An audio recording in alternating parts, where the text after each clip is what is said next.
Hello, everybody. John Gronski here. I'd like to spend just a few minutes talking about my book, The Ride of Our Lives, Lessons on Life, Leadership, and Love.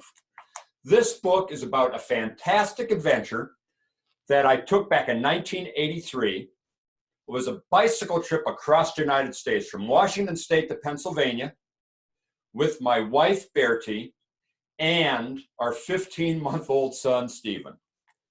Now, biking across the United States is pretty unique. It's a pretty unique thing to do. But when doing a trip like that with a 15-month-old baby, it makes it even more unique and more special. And certainly, cycling across the United States with my wife and our 15-month-old son was very special to me. It came with very special rewards, doing a trip like that as a family. But it also came with many special challenges as well. And, we had physical challenges from traveling with the extra weight of having our son with us. And we also had, of course, some emotional challenges of having our son on a trip like that. Let me just talk for a moment about some of the physical challenges. You see, most cross-country cyclists, when they're doing a trip of that magnitude, will have a bicycle that weighs probably about 25 pounds, and then they'll have about 35 pounds of gear loaded on their bicycle. And that's about what I had on my bike and the packs on my bike. But with Stephen, I had a lot of additional weight. I pulled him in a bicycle trailer. That bicycle trailer, when it was empty, weighed 25 pounds. Stephen weighed an additional 30 pounds, and then the provisions to take care of our 15-month-old on a trip like that weighed at least another 25 pounds. So I was hauling an additional 80 pounds of weight that I was pulling behind my bicycle. We had the physical challenge of negotiating the terrain as we bicycled from Washington State to Pennsylvania. We crossed the Cascade Mountains in Oregon. We crossed the Rocky Mountains. We cycled all the way down to the southern part of Colorado, the Pueblo, Colorado, and the heat down there during the summer of 1983 was 110 degrees. Then we turned east and headed across Kansas, and we thought Kansas would be a relatively easy state to cycle across because it's a flat state. But we had significant headwinds and significant crosswinds blowing at us that made crossing the state of Kansas very challenging. Then we went into Missouri and had to cross the Ozark Mountains. And then finally, as we cycled up toward Pennsylvania, we had to cross the Appalachians. So many challenges with the terrain. We learned many life and leadership lessons along the way as we conducted this trip. And I want to briefly talk about some of those lessons I learned that I think are very important for you to hear because they could help you be a little bit more successful in life. One of the lessons we learned on the trip is you have to have the courage to make a decision, and you have to set goals. You have to have the courage to make a decision and follow through with a decision, even with less than perfect information.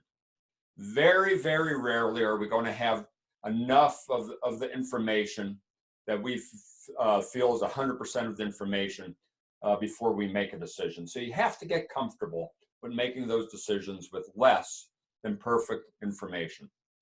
And you have to set a goal.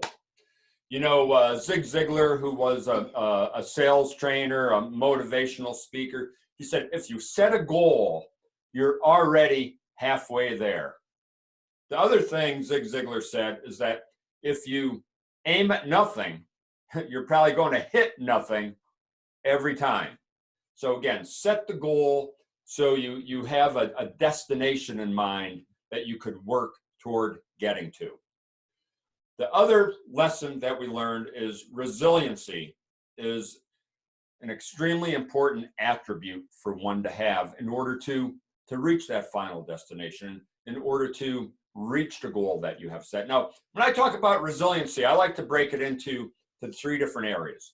The first part of resiliency is positive energy, being optimistic, having a belief that you could achieve what you set out to achieve. Extremely important. Second element of resiliency is fitness. And yes, I'm talking about physical fitness. I believe physical fitness is important in any endeavor that we try to achieve in life. But there's other elements of fitness. There's spiritual fitness. There's emotional fitness, mental fitness. And when we work at maintaining strength in these various areas of fitness, we become a more well-rounded person and we become more resilient. The third element of resiliency is having the drive, having the persistence, having the grit to overcome adversity. No matter what we do in life, we're going to face some type of setback at some point. We're going to face some type of obstacle or adversity. And we've got to have that determination, that persistence to fight through those setbacks and continue on to reach the goal that we have set for ourselves. Third lesson is we've got to be humble. We have to show humility. We have to be willing to ask for help when we need it and to accept help when it's offered to us. Now, the other caveat to that is we have to also be willing to help others. Be observant. If you see somebody struggling, offer help. See what you could do to help out another person. And I believe in karma. I believe that the more goodness that we put out, the more goodness will come back to us. So those are just three of the many life and leadership lessons we learned as we took that amazing journey across the United States. So again, this is my book, The Ride of Our Lives, Lessons on Life, Leadership, and Love. I want to thank you for joining me in this virtual session today. I'm actually using Zoom to get this message out to you all. Thank you for joining, and again, have a fantastic day.